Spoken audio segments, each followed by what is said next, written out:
Kitab Keluaran pasal 7 ayat 7 sampai dengan ayat 13 menyatakan,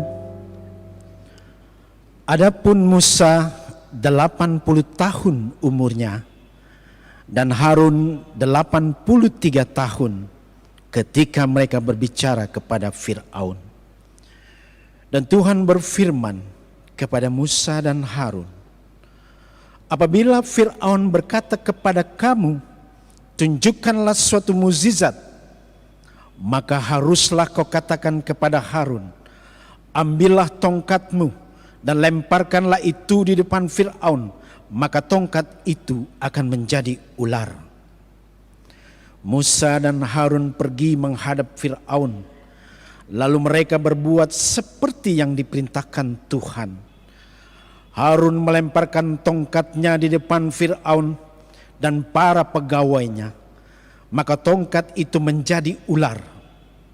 Kemudian Fir'aun pun memanggil orang-orang berilmu dan ahli-ahli sihir, dan mereka pun ahli-ahli sihir Mesir itu membuat yang demikian juga dengan ilmu mantra mereka. Masing-masing mereka melemparkan tongkatnya, dan tongkat-tongkat itu menjadi ular. Tetapi tongkat Harun menelan tongkat-tongkat mereka. Tetapi hati Fir'aun berkeras sehingga tidak mau mendengarkan mereka keduanya, seperti yang telah difirmankan Tuhan. Demikianlah pembacaan Alkitab. Hendaklah sabda Kristus dengan segala kekayaannya menetap di antara kamu, dan ucaplah syukur kepada Allah.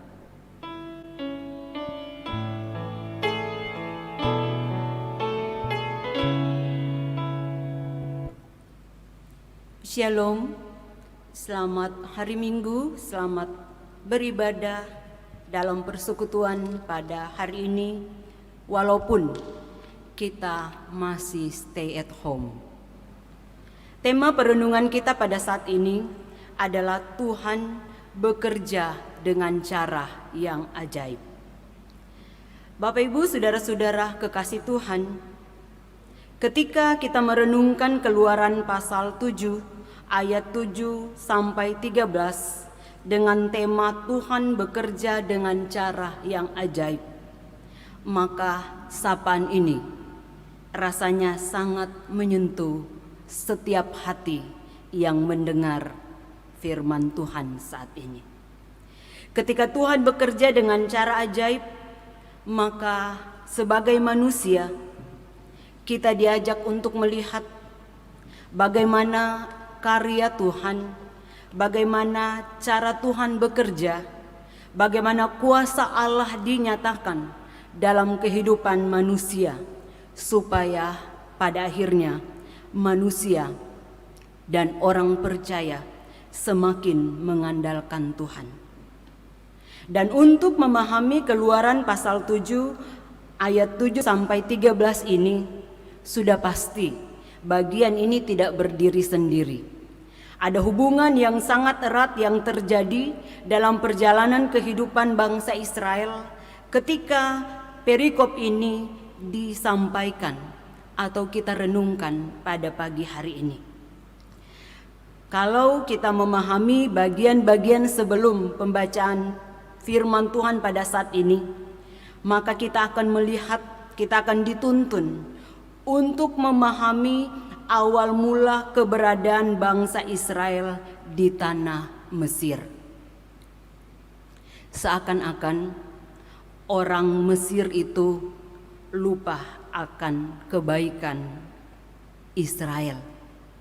Atau dengan bahasa yang sangat kita kenal, orang bisa mengatakan bahwa orang Mesir itu seperti kacang lupa pada kulitnya.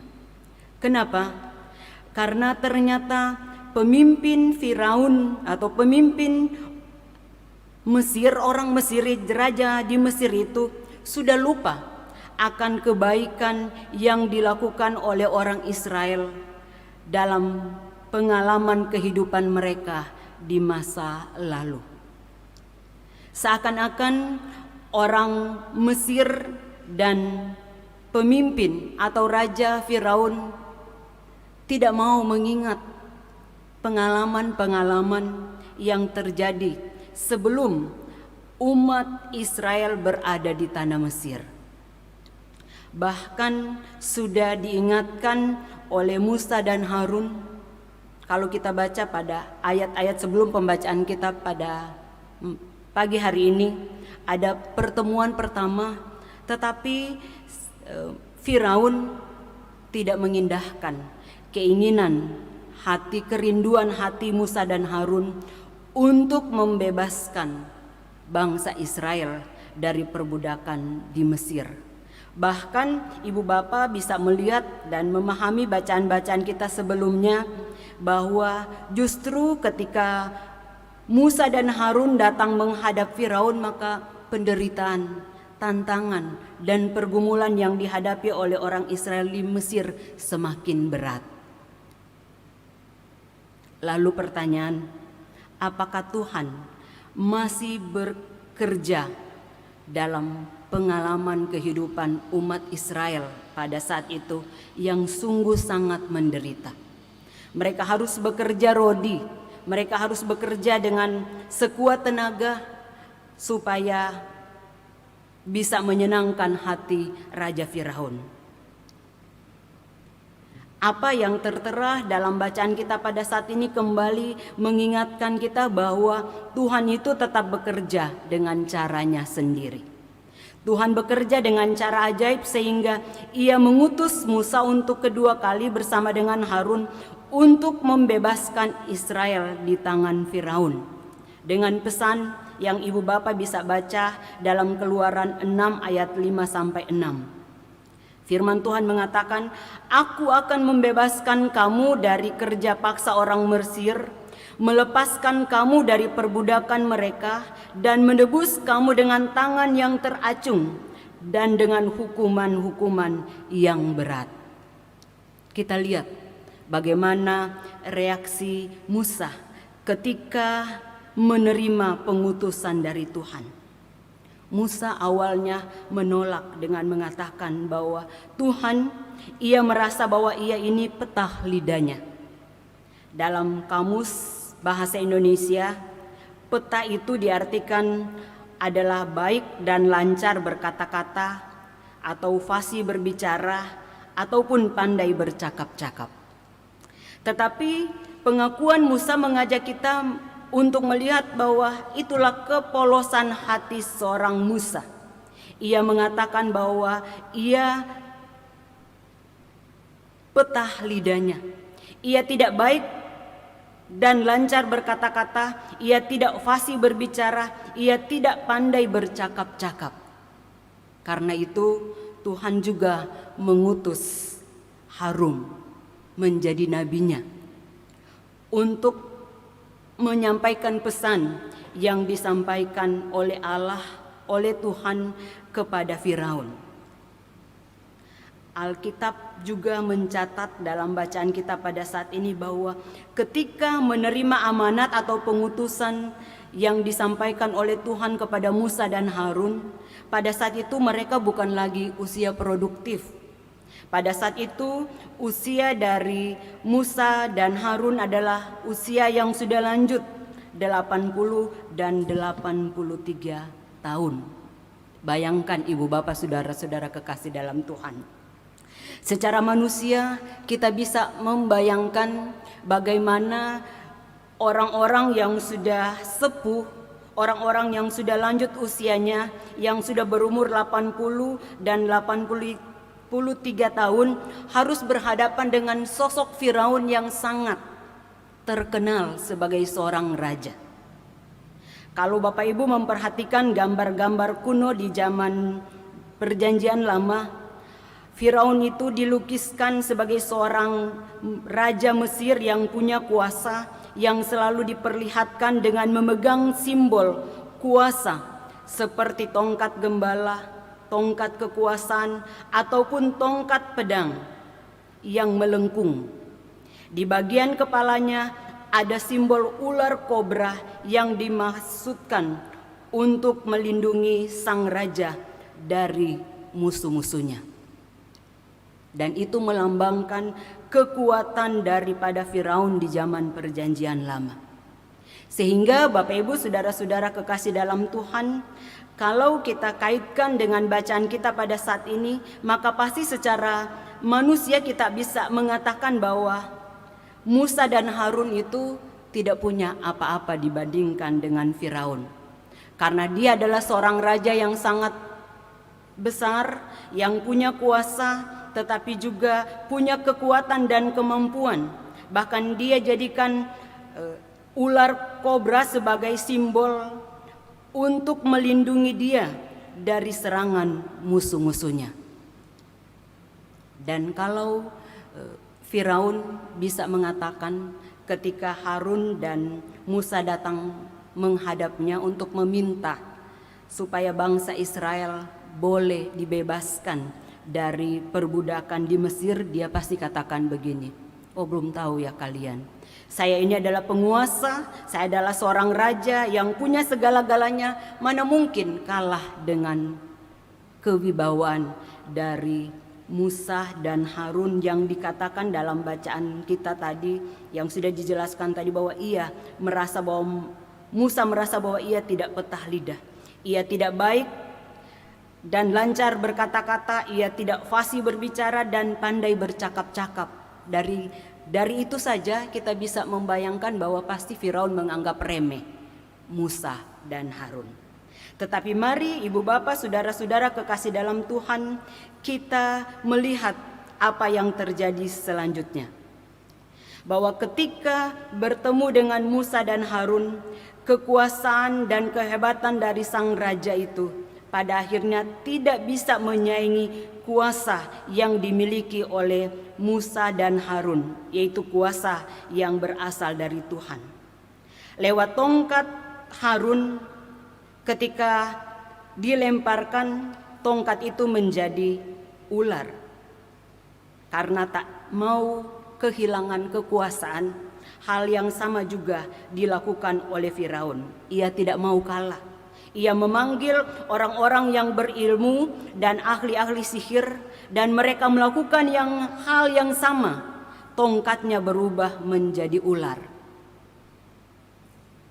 Tapi sangat disayangkan, tongkat Harun menelan tongkat ahli-ahli sihir dan orang-orang yang berilmu. Dan inilah kita catat sebagai cara ajaib dari Tuhan yang mau dinyatakan. Walaupun memang apa yang dilakukan oleh Musa dan Harun ini tidak membuat Firaun kemudian melembutkan hatinya, merelakan bangsa Israel keluar dari tanah perbudakan. Karena hati Firaun ini memiliki hati yang keras. Ia berkeras hati dan tidak mendengarkan Musa dan Harun melepaskan Israel dari tangan Tuhan. Tetapi bukan berarti maka kuasa Tuhan berakhir di sini. Dalam bacaan selanjutnya kita melihat bahwa karena kekerasan hati Firaun, maka Tuhan mengirimkan tulah bagi bangsa Mesir, yang pada akhirnya kemudian umat Allah bisa keluar dari perbudakan di Mesir. Sehingga Bapak Ibu saudara-saudara kekasih dalam Tuhan, melalui peristiwa ini kita bisa mengatakan bahwa Firaun sebenarnya melihat peristiwa, melihat mujizat, melihat tanda ajaib yang dilakukan oleh Tuhan. Tetapi ia lebih memilih untuk menutup mata hatinya dari penyataan Tuhan. Bagi Musa dan Harun, lewat peristiwa ini adalah dilihat sebagai tantangan yang harus mereka lalui, yang harus mereka lewati, supaya mereka percaya dan yakin bahwa Tuhan pasti akan memperlengkapi. Karena Tuhan telah mempersiapkan mereka untuk menghadapi tantangan, dan yakin bahwa Tuhan pasti berkarya untuk membebaskan umatnya. Ini cerita yang disampaikan oleh Keluaran pasal 7 ayat 7 sampai 13 kepada saudara dan saya pada hari Minggu Paskah yang kedua ini. Lalu kita bertanya, apa yang akan kita dapatkan? Apa yang kita renungkan dan kita hayati lewat perikop bacaan kita pada saat ini? Bapak Ibu, saudara-saudara kekasih dalam Tuhan, lewat pengalaman yang ada dalam perikop kita pada saat ini, kita mencatat beberapa hal. Pertama, bahwa ketika Tuhan ingin memakai manusia sebagai alatnya, sebagai penyambung lidah Tuhan, maka siapapun akan Tuhan pakai untuk maksud yang mulia, tanpa mempersoalkan, tanpa memikirkan latar belakang apakah ia orang lemah, orang kecil, orang yang punya pengetahuan yang besar, atau orang yang punya kelemahan dan keterbatasan sekalipun seperti Musa, bisa Tuhan jadikan sebagai alatnya untuk kemuliaan nama Tuhan. Dan itu nyata dalam perikop bacaan kita pada saat ini. Dan kalau kita mau jujur dalam kehidupan dan keseharian kita, maka orang-orang seperti Musa inilah yang diperlukan dan diperlengkapi oleh Tuhan dengan kuat kuasa Roh-Nya yang kudus, sehingga mampu menjalankan tugas dan tanggung jawab. Karena di saat kita manusia merasa tidak mampu, pasti kita akan dimampukan oleh Tuhan. Karena apa? Karena kuasa, kasih dan anugerah Tuhan memampukan setiap hati yang membuka diri untuk menyambut Tuhan, apalagi untuk memberi diri melayani Tuhan.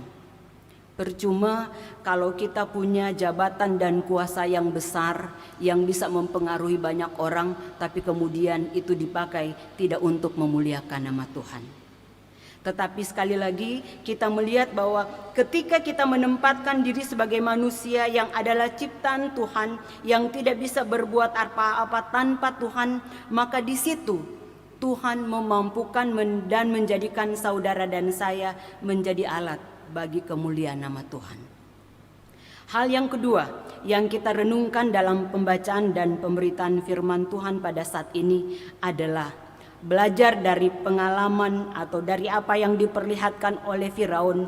Maka kita melihat bahwa kekerasan hati manusia sering menjadi penghambat untuk bertemu dengan Tuhan dan kasih-Nya. Bahwa kekerasan hati tidak akan pernah membawa sesuatu yang baik bagi kita, bahkan terkadang menjauhkan manusia dari Tuhan.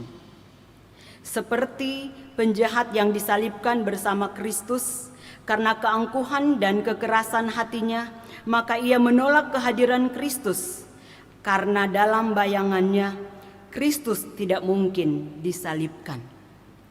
Berbeda dengan penjahat yang ada di sebelah kanan Yesus, ia tidak merasa mengeraskan hatinya. Ia justru membuka hatinya lebar-lebar agar berkat dan jamahan Tuhan ada bersamanya dan menjadi bagiannya. Karena itu saudara-saudara, jangan pernah keraskan hatimu. Mulailah prioritaskan dan utamakan Kristus dalam hidup rumah tangga, keluarga dan persekutuan kita, dan biarkan Tuhan berkarya dalam hidup ini.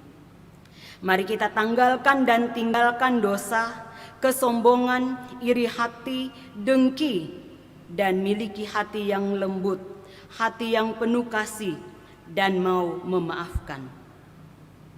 Ibrani pasal 4 ayat 7 mengatakan, pada hari ini jika kamu mendengar suaranya, jangan keraskan hatimu. Ini merupakan satu pesan yang membawa kita pada satu kekuatan dan pengharapan untuk semakin hari semakin mendekatkan diri kepada Tuhan. Ketika kita mendengar firman Tuhan pada saat ini, ketika suara Tuhan menyapa kita pada saat ini, mari kita jangan keraskan hati kita. Datang kepada Tuhan selaku pencipta dan pemilik hidup ini, maka pasti kita akan mendapatkan ketenangan. Dan hal yang ketiga yang kita akan renungkan dan kita hayati untuk kita bawa dalam kehidupan kita di tengah-tengah perjalanan hidup yang masih Tuhan karuniakan, bahwa dalam hidup manusia, siapapun juga, bahkan dalam kehidupan berjemaat sekalipun, pasti ada tantangan. Dan tantangan itu kita jadikan sebagai dinamika kehidupan. Kalau tidak ada tantangan, kita tidak terpacu untuk bisa lebih dekat dan mendekatkan diri kepada Tuhan. Bahwa tantangan dan pergumulan boleh datang silih berganti, tetapi janji dan perlindungannya menjadi kekuatan, menjadi pengangan bagi kita untuk terus melanjutkan hidup ini. Karena apa, Bapak Ibu Saudara-saudara? Karena saya dan saudara adalah orang yang dalam pemantauan Tuhan atau ODP.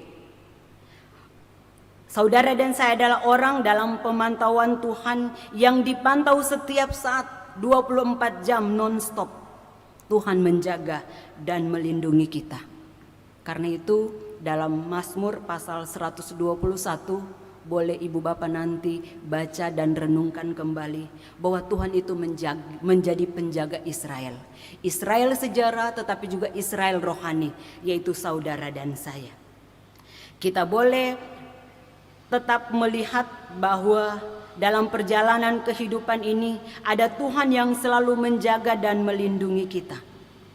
Dan tantangan yang sebenarnya terbesar bagi kita saat ini adalah bukan bagaimana caranya supaya kita bisa melewati pergumulan ini, tetapi sampai sejauh mana Bapak Ibu Saudara dan saya bisa mengandalkan kuasa dan kasih-Nya. Apakah kita masih bisa merasakan kehadiran Tuhan dalam hidup rumah tangga dan keluarga kita? Beberapa waktu yang lalu saya pernah mendapatkan pesan lewat WA. Mungkin cerita ini masih belum bisa dipastikan terjadi atau tidak, tetapi cerita ini pernah sekali lagi disampaikan, dan dari situ kemudian kita bisa merenungkan bahwa ternyata seringkali kita menjadi seperti cerita ini, yaitu di awal tahun 2020 Bapak Ibu dan saya khususnya yang berada di kota Jakarta, kita pernah merasakan bagaimana kita terbeban karena adanya banjir. Dan ada cerita, saya kurang tahu itu benar atau tidak, tapi itu cerita itu sempat beredar bahwa dikatakan begini, ada seorang nenek yang terkepung karena banjir di rumahnya. Ketika orang-orang di lingkungan di mana ia berada sudah mulai keluar mengungsi dari perumahan di tempat di mana ia berada, dia katakan dia nggak mungkin, dia tidak akan keluar dari rumah ini karena pasti Tuhan akan menjaganya. Beberapa waktu kemudian banjir semakin tinggi dan kebetulan nenek ini punya rumah 2 tingkat dan lantai yang pertama sudah tergenang oleh air. Kemudian orang-orang mengajak dia, bahkan tim SAR sudah datang dan mengajak oma ini, nenek ini untuk keluar dari rumahnya. Dia katakan, nggak usah, pasti Tuhan akan menolong saya. Dia naik ke lantai 2, tetapi beberapa lama kemudian hal yang sama terjadi. Lantai 2 pun rumahnya sudah digenangi oleh air. Tetapi dia tetap bertahan karena dia yakin, dia katakan bahwa Tuhan pasti akan menolong dia untuk membebaskan dia dari banjir ini. Apa yang terjadi ibu bapak saudara-saudara kekasih dalam Tuhan, seiring dengan waktu berjalan air semakin tinggi. Bukan hanya lantai 2 yang tergenang air, sampai atap rumahnya pun sudah tergenang air. Tapi nenek ini tetap tidak mau keluar, tidak mau mengungsi dari rumahnya. Dan pasti Bapak Ibu Saudara dan saya sudah tahu apa akhir dari cerita ini. Bahwa akhirnya nenek ini harus menghembuskan nafas terakhir karena ia tidak bisa keluar dan menyelamatkan diri di rumahnya yang sudah dikepung oleh air. Bahkan sudah sampai di atap rumahnya. Sampai seberapa besar kemampuan dari nenek ini tentu tidak bisa bertahan. Sehingga sekali lagi nenek ini meninggal. Dan katanya ketika nenek ini meninggal, kemudian dia bertemu dengan Tuhan, dia katakan, "Tuhan, bagaimana? Katanya orang percaya akan ditolong oleh Tuhan. Tetapi kenapa Tuhan biarkan saya untuk akhirnya meninggal karena banjir ini?" Tuhan katakan, "Hai Nek, Oma, jangan lupa, jangan salahkan saya. Saya sudah beberapa kali datang untuk menolong Oma, menyelamatkan Oma, tapi Oma mengeraskan hatinya. Pertama, ketika orang-orang sudah mengungsi, Oma katakan, Oma tetap di rumah. Ketika tim SAR datang untuk menolong Oma, Oma katakan Oma tetap meminta Tuhan hadir dan menyelamatkan Oma. Bahkan ketika rumah Oma pun dikepung oleh air, banjir dan bandang datang, Oma pun tidak mau keluar dengan alasan bahwa Tuhan akan menolong Oma. Oma lupa bahwa kehadiran orang-orang yang datang itu, yang datang untuk menolong, mengingatkan Oma adalah wujud kehadiran saya dalam hidup Oma. Saudara kekasih dalam Tuhan, sekali lagi cerita ini mungkin benar, mungkin tidak. Tetapi seringkali tindakan seperti itu ketika kita mengeras dan saya yang kita alami hari lepas hari. Dan seringkali itu menjadikan kita kembali untuk menghayati makna dan penyertaan Tuhan dalam kehidupan kita. Jangan sampai sekali lagi kekerasan hati kita yang menganggap baik, benar, itu membuat kita jauh dari Tuhan. Kekerasan hati kita menghambat kita untuk bertemu dengan Tuhan dan kasih-Nya. Karena itu Bapak Ibu Saudara-saudara kekasih dalam Tuhan, merenungkan dan menghayati firman Tuhan pada saat ini, mari sekali lagi kita memahami dan kita mau memeriksa kehidupan kita bahwa sebenarnya Tuhan sudah berlaku baik dan sangat baik dalam kehidupan kita. Karena itu jangan sia-siakan waktu yang Tuhan masih anugerahkan bagi saudara dan saya. Kalau sampai saat ini Tuhan masih menolong kita, itu berarti Tuhan masih menginginkan kita untuk tetap berkarya, untuk tetap melayani lewat bidang tugas yang Tuhan karuniakan dan percayakan bagi saudara dan saya. Demikian pun dengan kekuatan dan keyakinan iman kita ketika kita masih tetap dan terus bergumul dengan pandemi COVID ini. Kita percaya bahwa mujizat itu masih ada. Kasih Tuhan itu masih tetap dan terus terjadi dalam kehidupan orang percaya, dan karena itu pasti badai akan berlalu. Tinggal masalahnya di sini adalah mampukah kita menjalani dan mengimani hidup ini bersama dengan Tuhan. Amin.